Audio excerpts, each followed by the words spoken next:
네, 시청자 여러분 안녕하십니까? 뉴스타트 3부 시작합니다. 첫 소식입니다. 오늘은 이해운 기획예산처 장관 후보자의 인사청문회 날입니다. 하지만 이 청문회가 제대로 열릴 수 있을지는 여전히 불투명합니다. 국민의힘은 이 후보자는 수사기관에 가야 할 범법 행위자라며 보이콧 방침을 재확인했는데요. 더불어민주당은 정상 개최를 요구하고 있습니다. 임성재 기자입니다.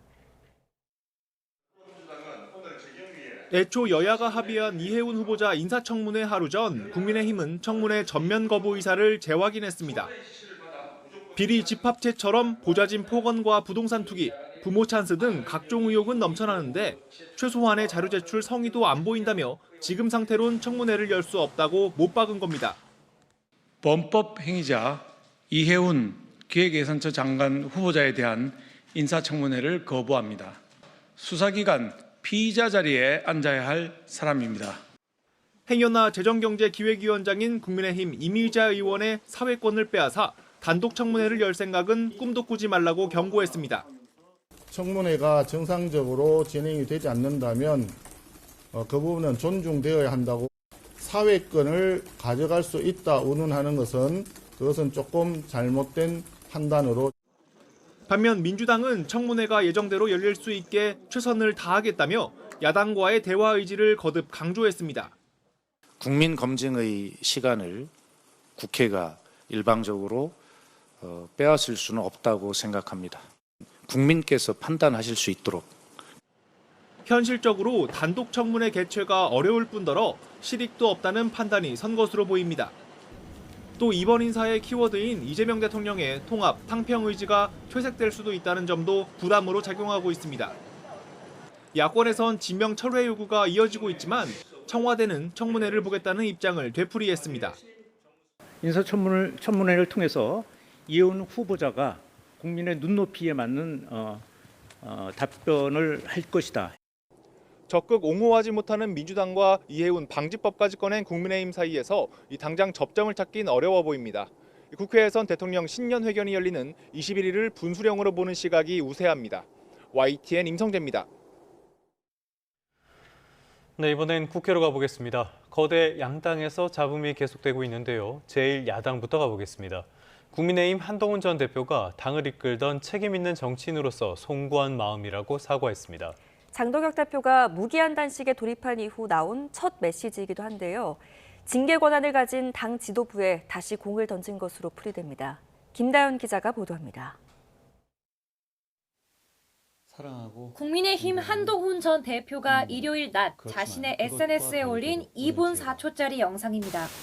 당원 게시판을 콕 찍어 언급하진 않았지만 사퇴 이후 처음 간접적으로나마 사과의 뜻을 밝혔습니다. 상황이 여기까지 오게 된 것에 대해서 그리고 국민 여러분과 당원들께 걱정을 끼쳐드린 점에 대해서 당을 이끌었던 책임 있는 정치인으로서 송구한 마음입니다. 다만 자신에 대한 징계는 명백한 조작이자 정치 보복이고 당권으로 당적을 뺏을 순 있어도 당의 미래는 박탈할 수 없단 말로 장동혁 지도부를 거듭 저격했습니다. 당 안팎에서 정치적 해법을 요구하는 가운데 나온 이 메시지는 한 전 대표가 다시 지도부에 공을 던진 거로 해석됩니다. 친한계는 진심을 담은 사과엔 큰 용기가 필요하다. 국민만 보고 가면 된다면서 메시지를 높이 평가한 반면 당권파는 역대 최악의 사과, 서초동 금쪽이, 형용 모순 등 혹평을 쏟아냈습니다. 지도부는 대체로 충분하지 않다고 보는 기류입니다. 설왕설래가 좀 있는 것 같습니다. 많은 분들이 어떻게 받아들이고 있는가 하는 부분을 다시 한번 생각을 해봐야 되겠다. 장 대표는 별다른 입장을 내는 대신 갈수록 맑은 정신을 유지하기 힘들다, 옆에 있는 꽃보다 먼저 쓰러지면 안 된다 등 SNS에 글을 잇따라 올리며 단식 의지를 피력했고 오세훈 서울시장과 이철우 경북지사 등 보수 진영 인사들은 농성장을 찾아 힘을 보탰습니다. 이 오만한 정부의 폭주를 멈추려면 보수가 좀 커지는데 마음을 좀 모아주셨으면 좋겠다. 장 대표의 단식을 국면 전환용이라고 일축한 민주당은 제1야당 대표의 목숨은 더 큰 공익을 위해 이뤄져야 한다며 통일교 특검이 단식감이냐고 반문했습니다.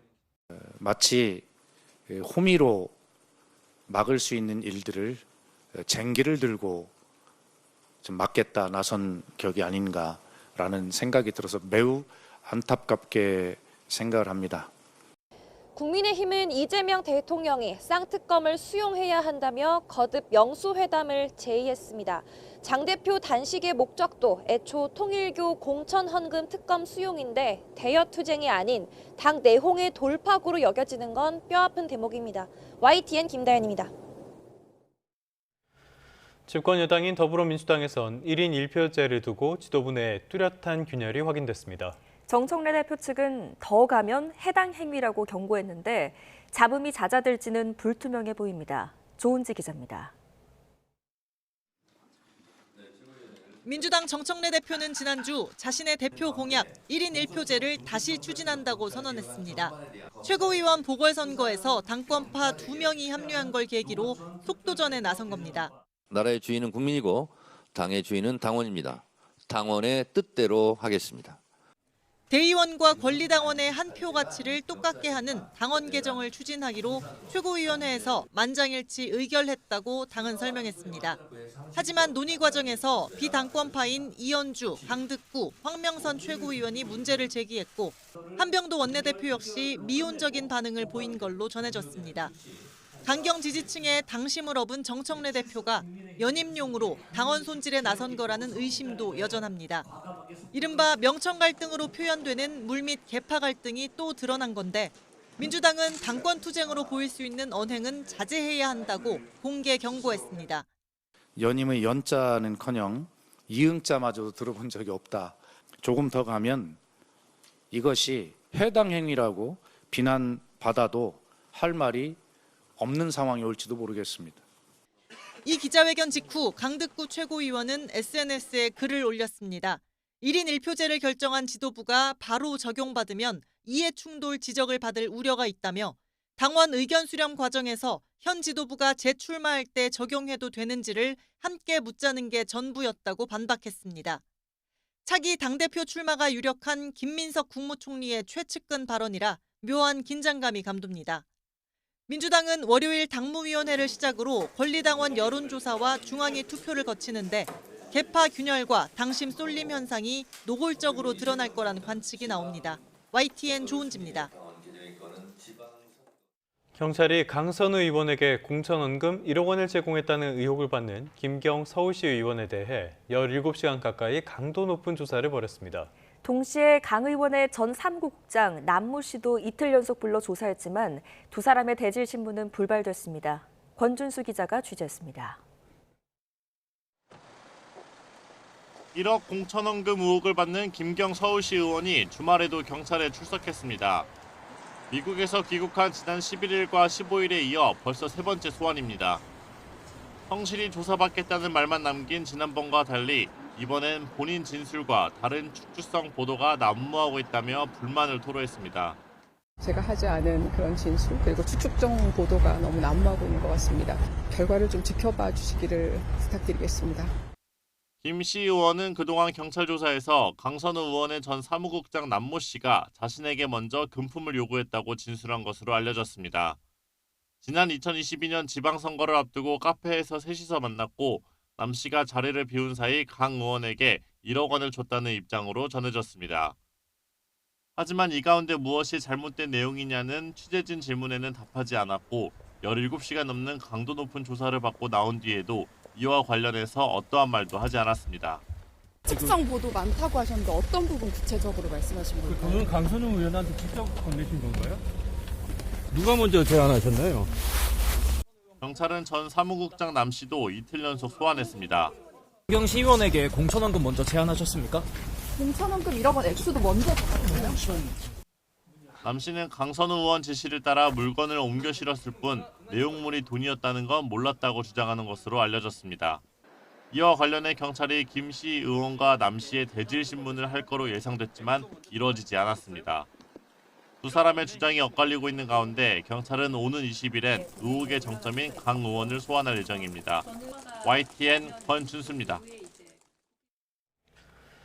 김경 서울시 의원으로부터 공천원금 1억 원을 받았다는 의혹이 제기된 강선우 의원이 내일 경찰에 출석해 조사를 받을 전망입니다.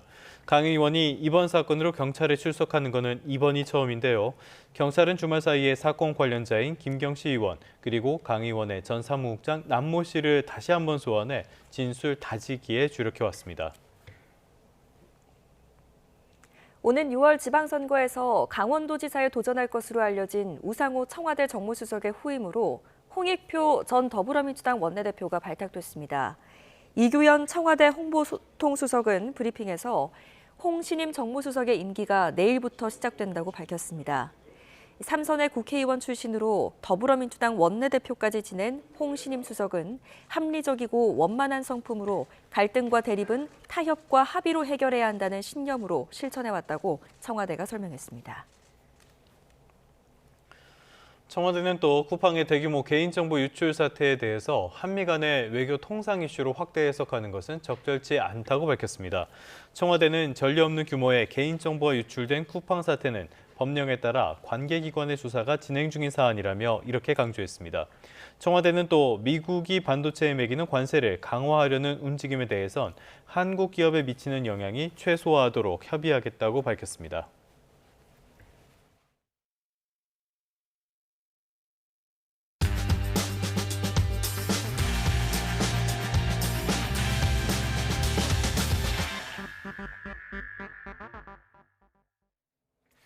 (1월 19일) 월요일 스타트 브리핑 시작합니다.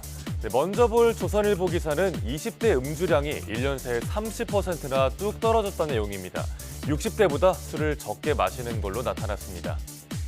2024년 기준 20대의 하루 주류 섭취량은 64.8g으로 60대의 66.8g보다 낮습니다. 20년 전쯤만 해도 20대가 전 연령대 중에 1위였는데 흐름이 완전히 바뀌었죠. 배경은 음주 문화에 대해서 사회 분위기가 달라진 영향이라고 봐야 할 겁니다. 대학교나 직장에선 예전처럼 술을 강요하는 문화가 많이 사라졌습니다. 또 건강과 체력 관리에 대한 관심이 높아진 것도 영향을 미쳤을 거고요. 그런데 20대를 제외한 다른 연령대의 주류 섭취량은 다시 늘어나는 추세라고 하네요. 직장 생활과 일상 속에서 받는 스트레스가 많아서일까요?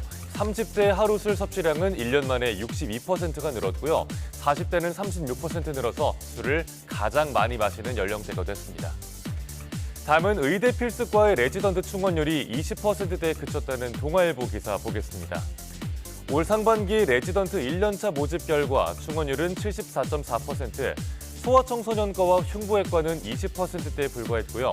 응급의학과나 산부인과 등의 필수과 충원율도 50에서 60%대에 머무르면서 의정 갈등 전보다도 떨어졌습니다. 그나마도 수도권으로 쏠리면서 지방에선 심장 수술을 할 의사를 구하기 어려울 거란 말까지 나옵니다. 반면 피부과나 안과, 성형외과, 재활의학과 등 인기과들은 정원을 거의 다 채우면서 대조적인 모습입니다. 필수과 충원율이 여전히 저조한 이유는 상대적으로 열악한 근무 환경, 또 사법 리스크에 대한 불안감 때문입니다. 이 문제의 원인은 이미 다 아는데 뾰족한 답은 여전히 나오지 않고 있는 상황입니다. 안 그래도 부족한 필수과 레지던트가 수도권에만 쏠리면 지역 필수 의료는 더 취약해질 겁니다. 끝으로 챗GPT 광고 도입 논란을 다룬 기사 보겠습니다. 몇 주 뒤부터 무료 계정과 $8짜리 저가형 요금제를 대상으로 광고가 붙는다는 건데 이 내용 중앙일보가 자세하게 정리했습니다. 샘 올트먼 오픈AI CEO는 광고 비즈니스 모델은 최후의 수단이라고 말했었는데 왜 이런 결정을 내린 걸까요? 최근 구글의 제미나이3가 챗GPT의 성능을 추월하면서 사내엔 적색 경보가 켜졌고요. 새로운 수익원을 만들어야 한다는 압박이 커지면서 최후의 수단을 꺼내든 겁니다. 광고는 챗GPT와의 대화와 관련된 내용으로 챗봇 답변 아래에 표시될 예정입니다. 예를 들어서 대화 주제가 여행이라면 아래에 별장 광고가 뜨는 방식이죠. 이번 광고 도입으로 사용자의 만족도가 떨어지고 답변도 믿을 수 없게 될 거란 우려가 나옵니다. 또 개인정보 유출을 걱정하는 목소리도 적지 않고요. 오픈AI는 답변 내용은 광고에 좌우되지 않고 대화 내용은 절대 판매하지 않는다고 설명했습니다. 오픈AI의 승부수, 신의 한 수가 될까요? 아니면 자충수가 될까요? AI 업계에 어떤 영향을 미칠지 지켜보시죠. 1월 19일 아침 신문 살펴봤습니다. 지금까지 스타트 브리핑이었습니다.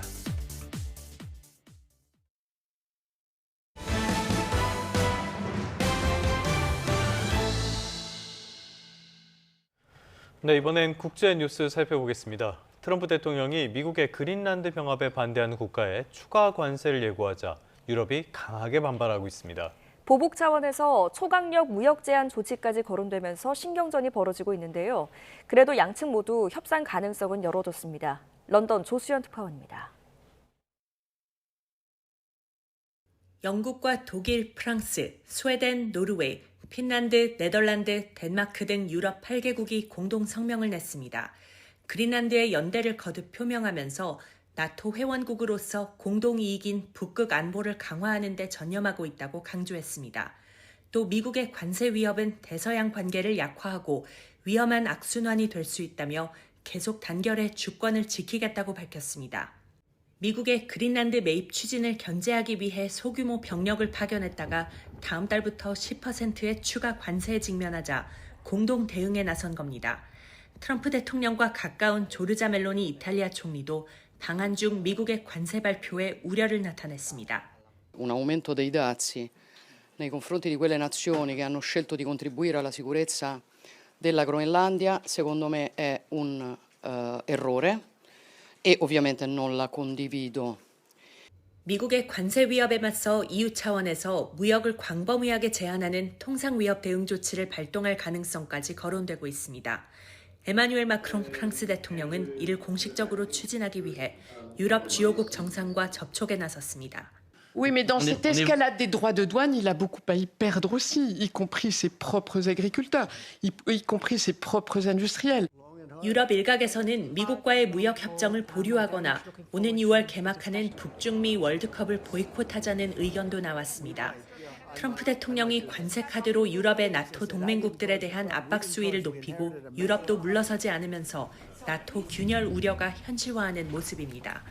다만 미국과 유럽은 집단 방위 차원에서 여전히 서로가 필요한 만큼 대화할 준비가 돼 있다며 협상 의지를 보였습니다.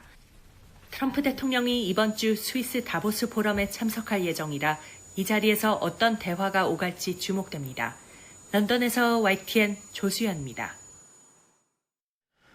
네, 트럼프 1기 행정부의 2인자였던 마이크 펜스 전 부통령이 트럼프 대통령의 그린란드 병합 추진에 찬성하면서도 나토 일부 동맹국에 관세 부과를 예고한 것에는 우려를 드러냈습니다.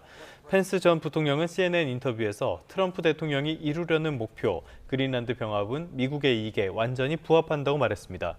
다만 어떻게 이루려 하는지에는 문제가 있다고 생각한다며 나토 동맹국에 일방적인 관세를 부과하면서 의문시되는 헌법 권한을 사용하는 것에 우려를 하고 있다고 말했습니다. 네, 이란의 반정부 시위 관련 희생자가 급격히 불어나면서 무려 18,000여 명에 이를 것이라는 분석까지 나왔습니다. 이란은 최소 5천 명이 숨졌다고 밝혔는데 미국과 이스라엘이 시위의 배후라며 그 책임을 돌렸습니다. 신웅진 기자입니다.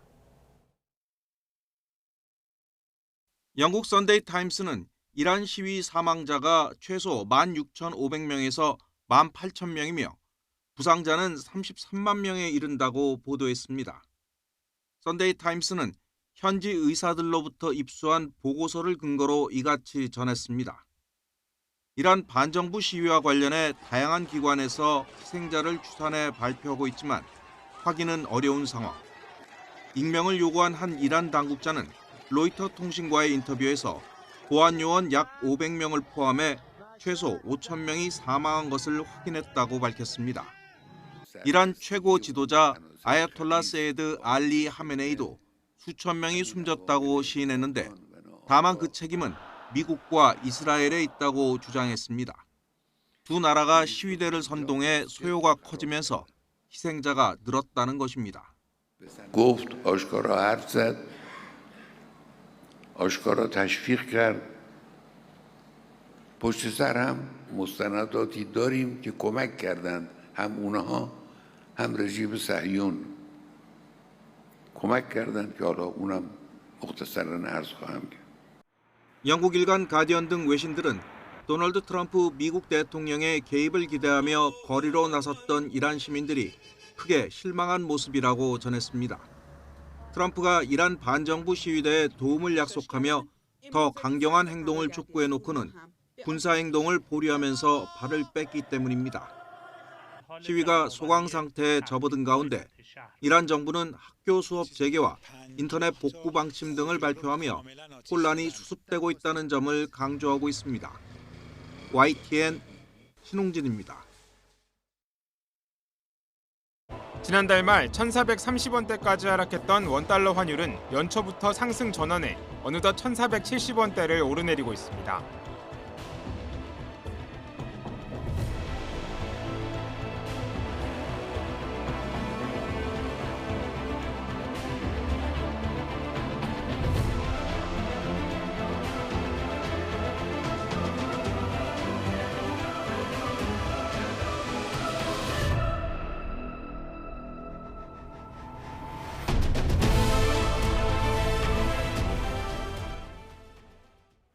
네, 보신 것처럼 원달러 환율 다시 치솟고 있습니다. 당국도 환율 방어 총력전에 나섰습니다. 네, 이런 가운데 우리나라의 달러 자산이 외환시장 규모에 비해 지나치게 많아서 환율 충격에 취약하다는 분석이 나왔습니다. 서은숙 상명대학교 경제금융학부 교수와 함께 알아보겠습니다. 어서 오십시오. 네, 어서 오십시오, 교수님. 네. 자, 저희 차트를 보면요. 원달러 환율이 지난해 11월쯤 이렇게 쭉 오르다가 네. 연말에 한번 확 꺾였다가 네. 다시 그만큼 오르고 있거든요. 네, 맞습니다. 이렇게 여러 가지 구두 개입이라든지 직접 개입 이런 것도 있었고 미국 재무부에서까지 개입이 있었는데도 네. 별로 효과가 없는 이런 배경은 뭘로 봐야 됩니까? 이게 이제 지난 1월 15일 스캇 베센트 재무장관이 원화 약세가 어떻게 보면 한국의 강력한 경제 펀더멘탈하고 맞지가 않다. 그래서 좀 이례적인 발언이에요. 네. 사실 어떻게 보면은 특정국 통화에 대해서 미국 재무장관이 이렇게 네. 그 언급하는 것은 매우 드문 이제 처음 경우거든요. 봤습니다. 네, 그래서 어쨌든 정부가 적극적으로 개입해서 방금 말씀하신 것처럼 1,440원까지 연말에 떨어졌다가 좀 우리가 안정이 됐다라고 생각을 했는데 다시 이제 1,470원대로 복귀가 됐어요. 이게 네. 어떻게 보면은 달러를 매수하는 그 매매 기준율이 아니고 매수할 때 환율은 1,500원을 넘는 것까지 지금 가고 있거든요. 네네네. 그래서 보면은 첫 번째가 이제 구조적으로 좀 달러 수요가 여전히 있기 때문입니다. 그래서 가장 이제 크게 이제 언급이 되고 있는 게 서학개미. 있잖아요. 예. 이제 개인 투자자들의 미국 주식 투자가 이제 폭발적으로 증가했죠. 뭐 이거 우리가 다 아는 사실인데 2025년 미국 주식 순매수가 326억 달러였단 말이에요. 이게 전년 대비해서 한 3배 정도 증가한 금액이에요. 그만큼 나가는 달러가 많다는 얘기네요. 그렇죠. 굉장히 많이 늘어났는데 올해 1월에만 해도 지금 23억 6,740만 달러 정도로 지금 순매수했어요. 이게 2011년 통계 이후로 가장 역대 최대 규모라고 봐야 되거든요. 이제 심각한 거는 뭐냐면은 이제 우리가 흔히 역설적인 시장 반응이라고 얘기를 하는데요. 정부가 지금 적극적으로 외환 그 시장에 개입을 해서 돈을 달러를 풀어가지고 달러를 1,440원까지 이제 낮춰놨잖아요. 그렇죠. 예. 그랬는데 이 개인 투자자들은 어떻게 생각하냐면은 달러 세일이다. 라고 생각을 하는 거죠. 그래서 달러 싸졌다라고 생각을 하면서 오히려 이걸 이용해서 해외 투자를 더 많이 늘리는 그런 상황이죠. 우리가 흔히 이거를 좀 투기적인 수요가 굉장히 크게 오히려 늘어나는 그러한 상황이 발생한다라고 얘기를 하거든요. 그래서 정부의 개입 효과가 좀 무산되고 오히려 개입을 자꾸 하면서 달러의 투기적인 달러 수요를 부추기는 오히려 그러한 상황으로 지금 결과가 악순환이 발생을 했다라고 얘기를 하는 거거든요. 근데 이제 IMF가 사실 이 문제를 좀 지적을 했어요. 우리나라 외환 자산이 환노출 25배의 리스크가 지금 현실로 나타나고 있는 상황이라고 우리가 보는 거거든요. 두 번째가 이제 트럼프 2기 행정부의 결국은 정책 불확실성이에요. 그래서 관세 정책이나 감세 정책으로 인해서 미국 재정 적자 확대 우려가 달러 강세를 계속 지지하고 있고요. 그다음에 시장에서는 이 트럼프 행정부 정책이 본격화되는 2026년 상반기까지 아마 달러 강세가 이어질 것으로 지금 예상을 하고 있어요. 그러니까 우리 입장에서는 계속 원달러 환율이 굉장히 높은 수준을 유지할 수밖에 없는 거고 가장 중요한 건데요. 한국의 구조적인 좀 취약성입니다. 어떻게 보면은 첫 번째가 뭐냐면은 이 원화 약세가 어떻게 보면 일시적인 게 아니고 좀 구조적인 약세라고 이제 보는 거죠. 그러니까 잠재 성장률이 굉장히 낮고요. 잠재 성장률이 낮다는 것은 우리나라 원화의 가치가 높게 평가되지 못하고 매력적이지 않은 화폐라는 뜻이고요. 그다음에 국내 증시의 그 낮은 배당 주주 환원율 이게 해외 투자 증가라는 구조로 연결이 되는 그러한 구조적인 요인이 지금 맞물려 있어요. 예. 그래서 원화 약세 이 추세가 좀 한동안 계속 지속될 가능성이 크다라고 보고 있죠. 네. 외부에서 한국을 어떻게 평가하고 있는지 조금 전에 언급해 네. 주셨듯이 IMF에서는 지금 한국의 달러 자산이 외환 규모보다 25배 정도 많다. 이게 어느 정도의 수치고 또 얼마나 이게 위험하다는 굉장히 신호입니까? 이제 어떻게 보면은 이게 IMF가 이걸 이게 이제 10월 달에 나온 보고서예요. 예. 10월 달에 IMF가 발간한 글로벌 금융 안정 보고서에 나왔던 내용인데 기준 자체는 외환 노출 비율이거든요. 이제 우리가 보유한 해외 달러 자산 이거가 외환 시장 월간 거래량의 약 25배 정도 된다는 예. 뜻이에요. 이게 사실 잘 안 와닿을 텐데 예. 좀 쉽게 얘기를 하면은 한국 경제가 해외 자산이라는 거를 되게 많이 늘렸잖아요. 우리가 이제 해외 자산을 많이 보유하고 있는 나라단 말이에요. 네. 그래서 한국은행 총재도 우리가 채권국이라고 얘기를 하기도 했잖아요. 예. 그렇죠? 그래서 이렇게 해외 자산이라는 근육은 굉장히 엄청나게 키웠는데 그 근육을 움직이는 심장이 외환 시장이에요. 근데 이 외환 시장의 크기가 여전히 작다라는 네네. 의미입니다. 쉽게 얘기를 하자면은 그래서 쉽게 얘기하면 이제 100명이 사는 아파트가 있는데 비상구는 4명만 빠져나갈 수 있다라고 한번 생각을 해보세요. 평소에는 문제가 없어요. 근데 만약에 불이 나면은 대혼란이 그렇겠죠. 발생을 예. 하겠죠. 지금 우리 국민과 기업, 연기금들 이렇게 다 가지고 있는 해외 주식과 채권이 1조 달러를 넘어요. 지금 현재. 근데 개인 투자자들의 해외 주식 보관액만 1,000억 달러가 지금 예. 넘는 상태란 말이에요. 그래서 국민연금하고 보험사가 투자하고 있는 해외 자산도 굉장히 막대한 규모입니다. 근데 문제는 이 부분이 대부분의 한해지를 하고 있지 않아요. 예. 근데 문제는 환율이 급등하면은 모두가 동시에 해지하려고 방금 설명했던 좁은 시장으로 몰려들면서 환율이 더 치솟을 수밖에 없는 그러한 구조라는 게 IMF의 핵심 경고예요. 이게 대만하고 캐나다도 마찬가지거든요. 예. 그래서 수출 규모 대비해서 해외 자산이 과도하게 많아서 비슷한 구조의 취약성을 가지고 있어요. 그래서 이 배율이 높은 나라들을 IMF가 뭐 좀 취약국으로 이제 분류를 했거든요. 이거 IMF가 뭐라고 얘기했냐면 부자의 역설이라고 이제 설명을 하고 있어요. 그래서 자산은 엄청나게 많은데 그 자산을 안전하게 관리할 외환 시장의 인프라가 부족하다라고 이제 인프라가 부족해서 이걸 잘 관리를 못한다는 경고이거든요. 그래서 한국 경제가 수출만 잘하면 되는 시대를 좀 넘어서서 해외 자산을 얼마나 잘 관리하느냐, 그러니까 환율 안정에 좀 핵심인 시대로 진입했다는 신호이기도 합니다. 그래서 그런 부분들을 우리가 좀 봐야 될 필요가 있을 것 같아요. 네. 환율 안정 굉장히 중요하다고 말씀을 해주셨는데 네. 일단 정부도 발등에 또 불이 떨어진 네. 것 같습니다. 네. 여러 가지 대책들이 또 나오고 있어요. 금융사라든지 보험사를 소집하고 네. 뭐 환율 우대를 확대하고 외화 예금의 금리를 네. 인하하고 네. 이거 실효성이 있는 대책들입니까? 이게 이제 단기 처방인 거죠. 예. 근데 사실 근본 해결책은 아니에요. 어떻게 근본적으로 보면 방금 말씀드린 것처럼 외환 이거 한다고 해서 외환에 대한 수요가 없어지는 건 아니잖아요. 네. 사라지지 않는 이상은 계속 이제 이 부분들을 유지가 될 수밖에 없는 거죠. 심지어 지금 한국은행이 은행들이 가지고 있는 외환 지급 준비금을 한국은행에 더 많이 예치를 하면은 3.6% 이자를 한정적으로 지급하겠다라고까지 지금 당근도 제시하고 있는 상황이거든요. 그리고 오늘 금융감독원이 은행 외환 담당 부행장급들을 수집해서 달러 그 예금 마케팅 자재를 다시 강하게 이제 당부할 예정입니다. 지난 1월 초에도 비슷한 회의가 있었거든요. 이번에는 더 높은 급인 지금 직급을 했다는 것은 굉장히 강한 톤으로 아마 얘기할 가능성이 큰데요. 근데 이제 방금 얘기한 것처럼 환율 우대폭 조정하고 예금 조정하고 뭐 이걸로 환율 상승 기조 자체를 바꾸기는 어렵지 않을까요? 저는 그렇게 생각을 합니다. 그래서 뭐 서학개미들 같은 경우에는 지금 현재 뭐 미국 주식 투자는 세제 혜택이나 뭐 금리 조정해주고 이런 거 무관하게 지금 미국 투자를 계속 하고 있는 상황이잖아요. 뭐 계속 꾸준히 오르니까요. 그렇죠. 예. 그래서 실제로는 정부가 환율을 잡으려고 개입을 해서 1,440원대로 떨어뜨려 놨더니 어떤 결과가 나왔냐면 달러가 싸졌다고 매수에 오히려 나서는 그런 상황인 거죠. 그래서 사실 결론적으로는 이런 조치들은 좀 방어벽에 지나지 않는다. 모래주머니에 가깝다라고 우리가 보통 평가를 하거든요. 홍수가 조금씩 올라올 때는 효과가 있지만 본격적으로 대홍수가 오면은 좀 버티기는 어려운 예. 그러한 정책이다라고 얘기를 할 수가 있겠죠. 실제로 말씀해 주신 것처럼 정부나 미국에서 개입할 때 달러 수요가 굉장히 많이 늘어나는 모습들이 네. 관측이 되고 있기 때문에요. 네. 오히려 어설픈 정책이 매수 타이밍만 알려주는 게 아니냐 이런 네, 비판도 있을 수 맞습니다. 있고요.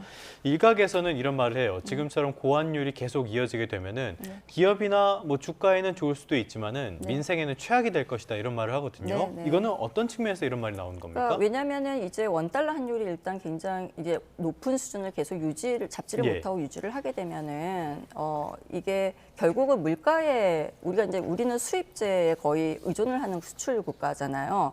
그래서 원자재 비용이 굉장히 커질 거고 이게 결국은 물가 상승으로 연결이 될 수밖에 없는 상황입니다. 그래서 저번에도 한번 설명을 드린 것처럼 원달러 환율 상승이 수입 물가에 영향을 미쳐서 소비자 물가에 영향을 미치는 데는 예. 한 3개월에서 6개월 정도 영향을 미칠 거거든요. 이게 기간이 있다가 영향을 미칠 거거든요. 결국은 지금 우리 2026년 상반기에 그러니까 물가 상승률에 굉장히 큰 영향을 미칠 거기 때문에 이러한 불확실성으로 인해서 높은 그 환율이 계속 유지가 되면 결국은 네. 국민들의 고통은 굉장히 커질 것이다라고 물가 우리가 문제네요. 해석을 하는 예. 거죠. 물가랑 연결되는 이슈라서 그렇습니다. 네. 그리고 이제 물가랑 이제 연결이 되면 결국은 중앙은행은 금리를 내리지 못하잖아요. 그러니까 중앙은행이 목표로 하고 있는 금리는 2.0%대예요. 예. 근데 지금 또 소비자 물가가 그것보다 높은 수준이거든요. 네. 방금 얘기한 것처럼 구조적으로 문제를 해결하기 위해서 성장률을 높이려면은 금리도 내리고 돈도 좀 풀고 해야 되는데 그렇게 되면 원화가 점점 더 약세가 될 수밖에 없기 때문에 어렵고 금리를 못 내리기 네. 때문에 어떻게 보면 또 소비자들 입장에서는 가처분 소득이 더 줄어들죠. 왜냐하면은 좀 네. 금리가 내려줘야지 소비를 좀 촉진시킬 수 그렇죠, 있는데 그렇죠. 굉장히 어려운 상황으로 지속되는 그러한 결과를 갖고 온다라고 얘기를 할 수가 있겠습니다. 네. 말씀하신 것처럼 네. 금리를 낮추면 아주 쉽게만 설명을 하면은 네. 그 원화의 가치도 그만큼은 낮아지게 될 네, 테니까. 맞습니다. 예. 네.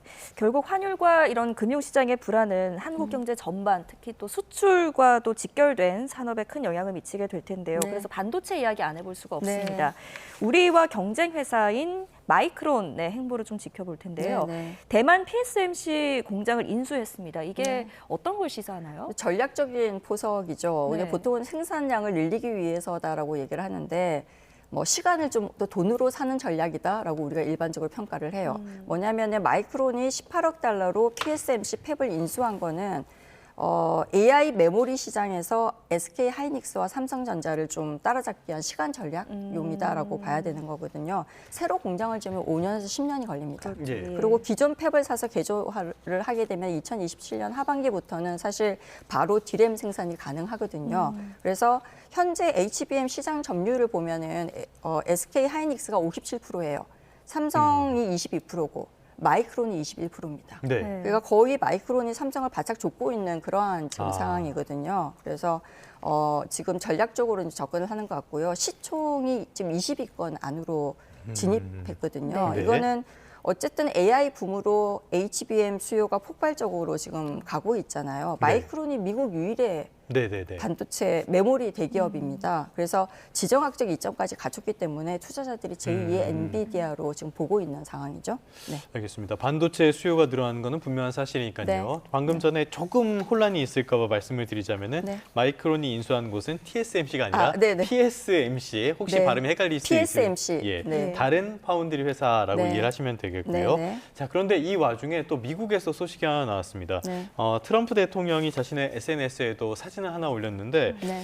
보니까 자신을 관세 왕이다 이렇게 네. 표현을 하면서 멋진 사진을 또 올려줬더라고요. 네, 네. 이 사진을 보면서 참 저 나이 먹고 저러기도 쉽지 않을 네. 것 같다라는 생각이 들긴 네, 했는데 네. 어찌됐건 이번에 또 반도체에 대한 관세를 꺼내 들었단 말이죠. 네, 네. 반도체 관세 이거 자살행위 아닙니까? 근데 이제 가능성이 굉장히 높아 보여요. 예. 어쨌든 전면 부과보다는 뭐 선별적으로 조건부 관세 형태가 될 가능성이 높기는 한데요. 예를 들어서 트럼프 행정부가 지금 대만 정부하고는 지금 협상을 마무리했거든요. 예. 그러니까 대만이 5천억 달러 투자를 약속을 하고 15% 관세에 조건부 면제를 받았어요. 그래서 미국 입장에서는 투자하면 면제하고 안 하면 100% 관세라는 좀 명확한 공식을 만들었다라고 우리가 해석을 할 수밖에 없거든요. 네. 한국은 지금 어떤 상태냐면은 일단 이게 지금 반도체, 그러니까 파운드리 쪽만 지금 좀 예상을 하고 있었는데 이게 반도체까지 관세를 부과시킨다고 하면 우리는 굉장히 직격탄을 맞는 그러한 상황이잖아요. 네네네. 근데 지금 삼성이 370억, 그다음에 SK 하이닉스가 현재 한 39억 달러 정도 해서 410억 정도 투자를 하고 있어요. 대만의 6분의 1 수준이죠. 근데 이제 그 러트릭 상무장관이 미국에 투자하지 않으면 관세를 100% 부과하겠다라고 지금 하고 있는 상태, 직접 경고를 했단 말이에요. 네. 반도체 관세는 또 국가별로 별도 합의라고 못을 박았고요. 그래서 왜냐하면 현실화될 가능성이 굉장히 높은 게 아까 네. 본 것처럼 트럼프가 공약에 굉장히 집착하는 스타일인 것 같아요. 그래서 제조업 그 회기를 핵심 공약으로 내걸었잖아요. 네. 근데 반도체는 가장 상징적인 그 부분에서 품목이에요. 다만 한국이 추가 투자를 약속하거나 뭐 관세를 낮추고 나면 유예 기간을 좀 줄 가능성은 있어 보입니다. 네. 자, 그런데요. 아까 제가 네. 자살행위 아니냐고 말씀을 드렸던 네, 게 네. 지금 빅테크라든지 미국 기업들이 반도체를 구할 수 있는 회사는 삼성, SK하이닉스 그리고 마이크론 이게 세 가지밖에 네. 없단 말이죠. 네, 현실적으로. 네. 그런데 여기에다 관세를 붙이면은 미국 기업들만 굉장히 힘들어질 것 같은데요. 네, 그 부분도 당연히 있는데 마이크론 아까 회사가 있었잖아요. 네. 예. 이제 그게 이제 지금 미국에 투자하게 하고 다른 데다가 관세를 다 붙이게 되면은 가격 경쟁력이 지금 붙게 네. 되면은 결국은 마이크론이라는 회사에 굉장한 이익을 줄 수밖에 없는 구조로 지금 가고 있는 거거든요. 네. 그래서 제조업 부활이라고 하는 본인의 목적에 굉장히 지금 부합하는 행동을 하고 있다라고 봐야 되겠죠. 그러니까 미국이 마이크론이라는 회사를 갖고 있어서 그렇습니다. 네. 네. 문제는 관세가 한 번 시작되면 또 단계적으로 강도가 높아질 수 있는 여지도 있어서 이 부분은 네. 저희가 긴장하고 좀 지켜봐야 될 것 네, 같고요. 다음은 이 삼성전자와 SK하이닉스의 실적 발표가 같은 날 네. 겹쳤습니다. 어떤 게 좀 관전 포인트가 될까요? HBM4의 주도권 싸움이 시작됐다라고 이제 네. 봐야 되겠죠. 그래서 1월 29일 날 지금 SK 하이닉스가 오전 9시에 하는 걸로 좀 나와 있고요. 예. 삼성전자가 10시에 컨퍼런스 콜을 한다라고 합니다. 행사가 보통 1시간 30분에서 2시간 정도가 열리거든요. 그러니까 상당 부분 겹치는 거죠. 그래서 업계는 양사가 HBM4 전략을 먼저 시장에 이제 제시하려는 의도다라고 이제 보고 있고요. 관전 포인트가 한 3가지가 있습니다. 예. 첫 번째가 품질 테스트 진행 상황을 좀 우리가 체크를 해봐야 될 것 같아요. 그래서 엔비디아가 초당 11기가비트 속도를 요구를 하면서 지금 양산 시장이 원래 예상했던 것보다 지금 지연되고 있거든요. 그래서 네. 누가 먼저 테스트를 통과했는지가 판도를 좌우를 합니다. 그래서 네네. 아마 이 내용을 지금 뭐 다들 관심 있게 볼 거고요. 두 번째는 양산 시작 시점과 공급 물량. 이게 이제 1분기에 시작할 수 있을지 아니면 2분기로 미뤄질지가 실적에 직결이 되기 때문에 굉장히 중요한 관전 포인트고요. 세 번째가 이제 아무래도 방금 얘기했던 것처럼 미국 관세 대응 전략일 겁니다. 네. 그러니까 추가 투자 계획이 있는지, 협상은 어떻게 진행되는지 이런 구체적인 부분이 좀 공개될 것으로 지금 예상을 하고 있습니다. 근데 같은 날 발표라서 투자자들이 두 회사 전략을 실시간으로 비교할 수 있는 점도 굉장히 흥미롭다라고 그러겠네요. 볼 수가 있을 것 같아요. 네. 지금 워낙 반도체 공급에 문제가 있어서 실적은 잘 나올 것이고 네, 앞으로 네. 어떻게 이어갈지 이 부분에 관심이 많이 쏠릴 것 네, 같은데요. 네. 말씀하신 것처럼 두 회사의 실적 발표 실시간으로 비교할 수 있으니까 네. 관심을 갖고 지켜보면 재밌을 것 같습니다. 네. 지금까지 서운숙 상명대학교 경제금융학부 교수와 함께했습니다. 오늘 말씀 고맙습니다. 네, 감사합니다. 감사합니다. 네.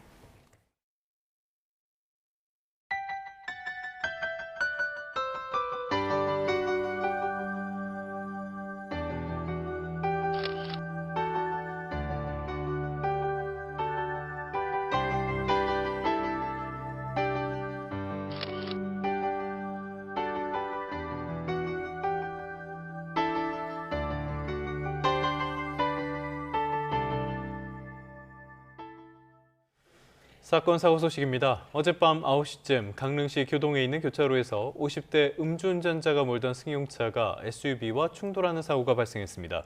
이 사고로 다친 사람은 없었지만 승용차가 크게 파손됐습니다. 경찰은 운전자의 음주 사실을 확인해 입건한 뒤 구체적인 사고 경위를 조사하고 있습니다. 어젯밤 10시 반쯤 경북 경산시 영남대학교 근처 왕복 6차선 도로에서 중앙분리대를 넘은 SUV가 마주오던 승용차와 충돌했습니다. 이 사고로 30대 SUV 운전자와 50대 승용차 운전자가 다쳐 병원으로 옮겨져 치료를 받고 있습니다. 경찰은 음주운전이 적발되지는 않았다며 정확한 사고 경위를 조사하고 있다고 밝혔습니다. 네, 끝으로 출근길 날씨 살펴보겠습니다. YTN 야외 스튜디오 연결합니다. 정수현 캐스터. 네, 정수현입니다. 네, 간밤에 눈, 비가 곳곳에 내린 것 같은데요. 미끄럼 사고 주의해야 될 것 같습니다. 네, 월요일 아침 출근길 곳곳에 눈비가 내리고 있습니다. 이곳 서울도 지금까지 1cm 안팎의 눈이 쌓여 있는데요. 오전까지 중부와 전북을 중심으로는 눈비가 이어지겠습니다. 보행자와 운전자 모두 교통안전에 유의하시기 바랍니다. 네, 주말 동안에는 비교적 온화했는데 이번 주 추위 상황 어떨까요? 네, 비구름 뒤로 찬 공기가 내려오면서 날이 추워지겠습니다. 낮부터 점차 추워지기 시작하면서 내일은 서울 아침 기온이 영하 13도까지 곤두박질하겠고요. 영하 10도 안팎의 한파는 이번 주 내내 길게 이어지겠습니다. 강추위에 미리 대비 잘 하셔야겠습니다. 그럼 먼저 눈 상황부터 살펴보도록 하겠습니다. 밤사이 중부를 중심으로 눈이 내렸는데요. 지금까지 고성 향로봉에 6.7cm, 광덕산에 6.1, 양구에 4.8cm의 적설량이 기록됐습니다. 자세한 지역별 현재 기온은 서울이 영하 1.7도, 대전 0.6도, 대구 5.8도로 대부분 영상권을 보이고 있고요. 낮 기온은 서울이 0도, 세종과 청주 1도, 대전 2도가 예상됩니다. 낮부터 점차 추워지면서 밤사이 기온이 크게 떨어지겠고 이번 주 내내 영하 10도 안팎의 한파가 기승을 부리겠습니다. 동파 사고 등 피해가 발생하지 않도록 대비 잘 해주시길 바랍니다. 동해안은 수일째 건조특보가 이어지는 가운데 해안가를 따라서는 바람도 강하게 불겠습니다. 산불 등 대형 화재 사고로 이어지지 않도록 불씨 관리에 각별한 주의가 필요하겠습니다. 지금까지 YTN 정수현입니다. 네, 1월 19일 YTN 뉴스타트 모두 마무리하겠습니다. 오늘 아침도 저희와 함께 해주셔서 고맙습니다.